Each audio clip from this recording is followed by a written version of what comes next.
Welcome back to my channel, guys. It's time for another manga volume review, and as promised, this is going to be a non-yen press.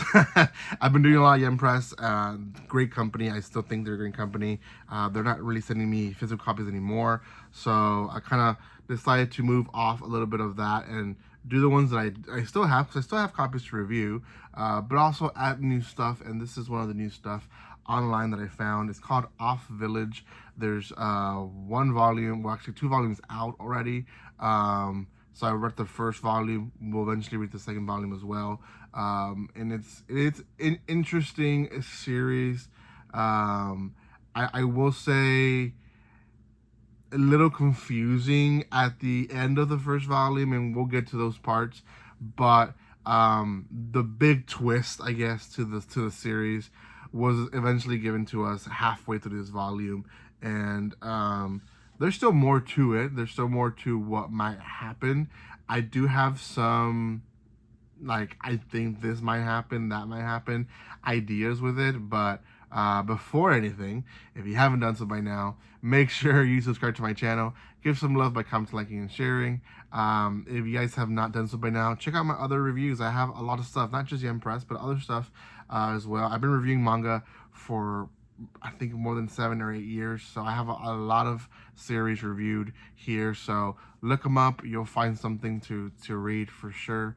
Actually, I don't remember how many years I've been reviewing, but it might be more than 7 or 8, to be honest, but it's been a long time. So go check them out. I do appreciate all of them support that I've been receiving lately, and let me know what you guys think on these reviews. Okay, so Off Village, genre-wise, of course, if you know me, you know that I would have gone first with these genres, which is survival, it is zombie, it is apocalyptic, but not really. It's not apocalyptic, and I'll explain why. And then, yeah, that's pretty much it. The reason it attracted me is because I had just seen season 1 of Kingdom, which is a historical slash zombie thing, and this one seemed like that. It was like a village of like maybe 1800 vibe in Japan with zombies in it as well. So I started reading it, and that's the reason it attracted me. It's not that.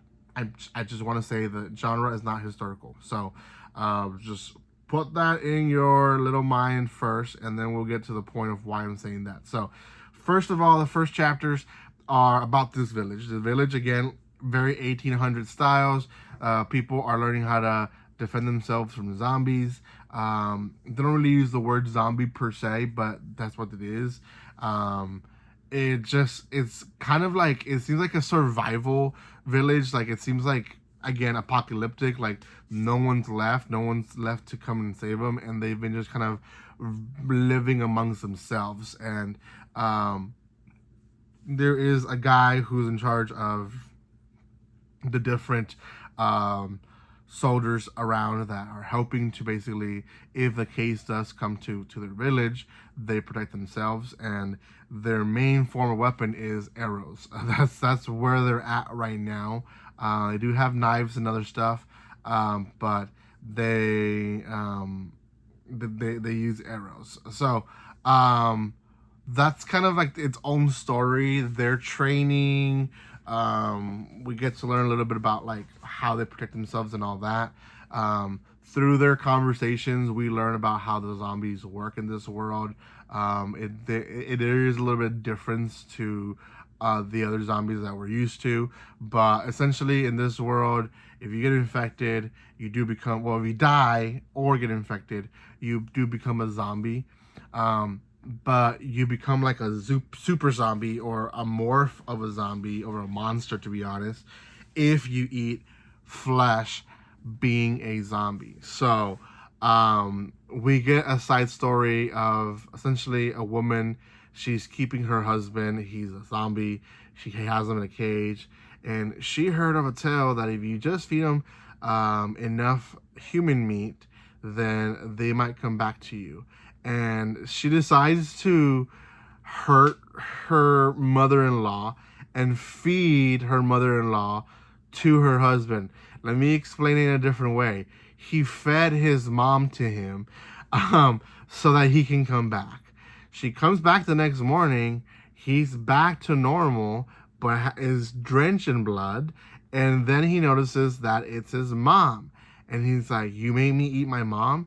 And she's like, "Yeah." And he's like, "We had a deal. Like, if one of us turned, we were going to end each other's lives so that we didn't have to live with that burden of, me being a zombie. Like, you were supposed to kill me." That's basically what he says.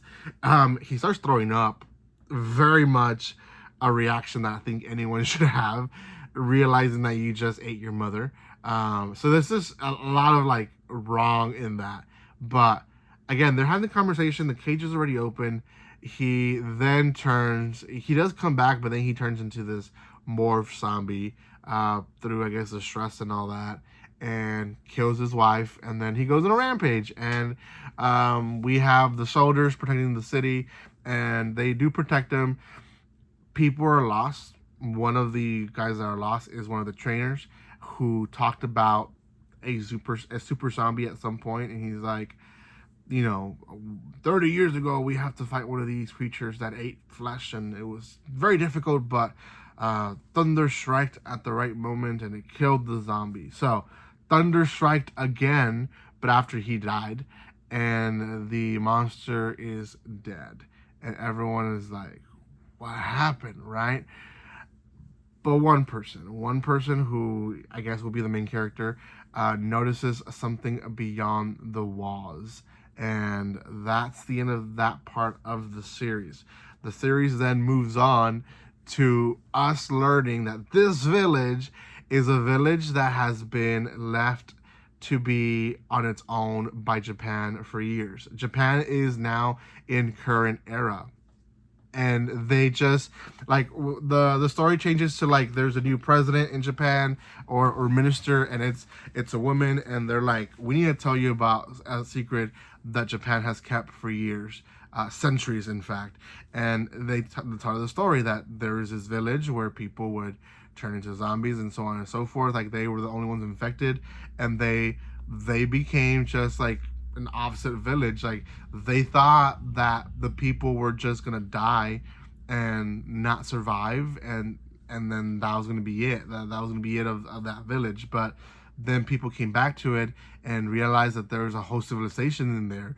People were living. They were living their lives. They were surviving. They learned how to combat the zombies. So it became a thing of like, they would help them and protect them and maybe guide them sometimes, but they still like made sure the walls were up, make sure that no one came out, and that's it. So the story ends with them kind of discussing of like what they're going to do with it, and they basically threat the minister of like, you can't do nothing about it, like you have to just let it be. And that's kind of the end of it. Like, there's more to it, but it's kind of the end of it. I feel like the next volume, there's going to be spread to actual current Tokyo, so then maybe it will become apocalyptic, but I don't know. So for now, guys, that's all I have for you guys. It is volume 1. Go check it out online. I don't think there's physical copies here in the US, so check them online. Thank you again for your love and support, and like always, don't be strangers. See you guys.